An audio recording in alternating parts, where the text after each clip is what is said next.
नमस्कार दोस्तों, मैं हूं आपका दोस्त विमल कुमार छाजर एडवोकेट।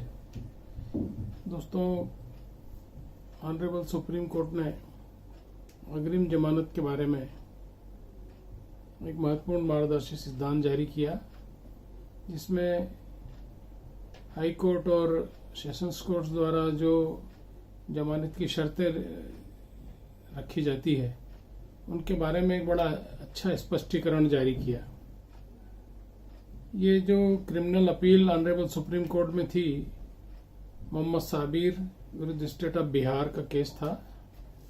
पूरा केस क्या है, ऑनरेबल हाई कोर्ट ने क्या कहा था, ऑनरेबल सुप्रीम कोर्ट ने क्या इसमें मार्गदर्शी सिद्धांत दिए, मैं आपको पूरा बताऊंगा। उसके पहले मेरा आपसे अनुरोध है कि यदि अभी तक आपने मेरे चैनल को सब्सक्राइब नहीं किया हो, सब्सक्राइब करें, लाइक करें, शेयर करें दोस्तों, ताकि अधिकतम लोगों तक इस बारे में जो लीगल अपडेट्स है उनकी जानकारी पहुंच सके।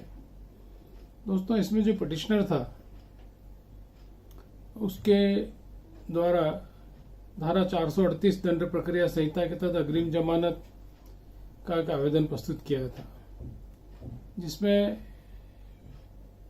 हाई कोर्ट ने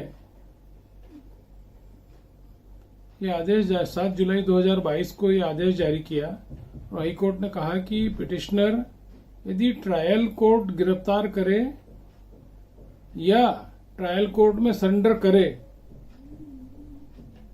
तो उसे अग्रिम जमानत का लाभ दिया जाए। उसमें एक शर्त जोड़ दी।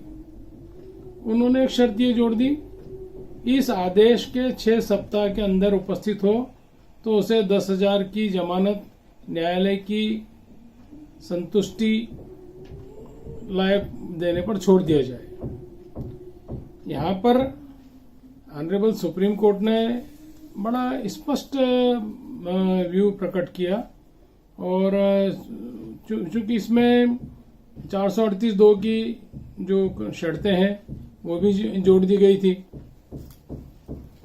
अब यहाँ पर क्या हुआ कि जो अपीलांट था 6 सप्ताह के अंदर ट्रायल कोर्ट में सरेंडर नहीं हुआ, उसने मेडिकल प्रमाण पत्र पेश किया।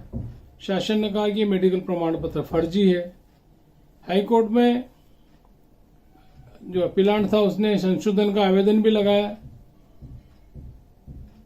कि ये 6 सप्ताह में ट्रायल कोर्ट में उपस्थित होने का जो आदेश दिया है इसको मॉडिफाई किया जाए, किंतु हाई कोर्ट ने वहां रिलीफ नहीं दी। तो मामला ऑनरेबल जस्टिस अभय एस ओकम, जस्टिस उज्जवल भुइया साहब के सामने आया। सुप्रीम कोर्ट ने कहा कि अग्रिम जमानत जो हाई कोर्ट ने ली है 7 जुलाई 2000, उसमें उन्होंने जो अग्रिम जमानत का कॉन्सेप्ट था, जो उसकी अवधारणा है, उसको ओवरलुक किया। उन्होंने क्यों ऐसी टिप्पणी की कि हाई कोर्ट ने जो आदेश दिया था उसमें ये लिखा था कि ये अग्रिम जमानत 6 सप्ताह के अंदर की अवधि तक की रहेगी कि, और उसमें एक बात ये थी कि ये जमानत केवल और केवल ट्रायल कोर्ट के सामने उपस्थिति या ट्रायल कोर्ट द्वारा गिरफ्तार करने या ट्रायल कोर्ट में सरेंडर होने पर ही मान्य होगी, ऐसा आदेश दिया था, जो पूरी तरह गलत माना है सुप्रीम कोर्ट ने। उन्होंने कहा कि उसमें मतलब या तो पुलिस गिरफ्तार करती या और कोई गिरफ्तार करता तब छोड़ दिया जाए, या इस तरह की कोई शर्त नहीं डाली। उन्होंने कहा ट्रायल कोर्ट गिरफ्तार करे या ट्रायल कोर्ट के सामने सरेंडर हो। तो ये बड़ी मतलब अलग टाइप की शर्त जोड़ दी थी हाई कोर्ट ने, जिस पर उन्होंने आपत्ति ली।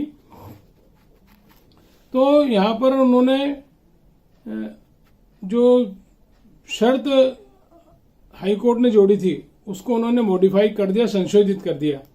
उन्होंने लिख दिया कि यदि अपीलांट को गिरफ्तार किया जाता है, ये भी उसमें जोड़ दिया। मतलब यदि कोई भी एजेंसी उसको गिरफ्तार करती है, न्यायालय के समक्ष शरण उपस्थित होता है, वो तो ठीक है, और न्यायालय को तो फिर छोड़ना ही है, मतलब न्यायालय को तो के लिए तो आदेश था ही से कि न्यायालय छोड़ देगी। पर उन्होंने कहा कि और यदि किसी के द्वारा भी गिरफ्तार किया जाता है तो भी अपीलांट को बेल पर छोड़ दिया जाए। तो यहाँ पर और वो समयावधि वाली जो बात उन्होंने डाल दी थी, वो समयावधि 6 सप्ताह में उपस्थित हो जाए, वो भी उन्होंने उसको भी मॉडिफाई कर दिया। उन्होंने कहा कि केवल किसी के द्वारा गिरफ्तार किया जाता है या न्यायालय में सरेंडर होता है तब उसको अग्रिम जमानत का लाभ दे दिया जाए।